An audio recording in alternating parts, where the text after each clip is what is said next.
When you're going to place the phone holder on your hand, it's very easy because you're going to take and put it on any two fingers that you want to put it on.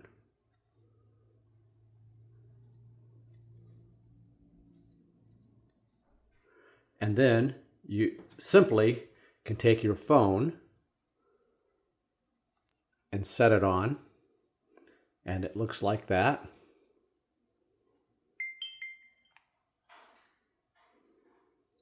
And whether you put it on the two upper fingers to hold it, or you put it on the two lower fingers to hold it,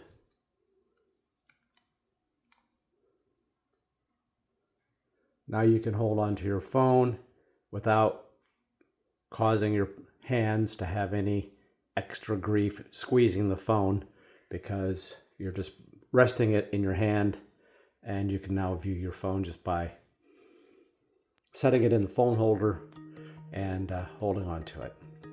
Hope that helps.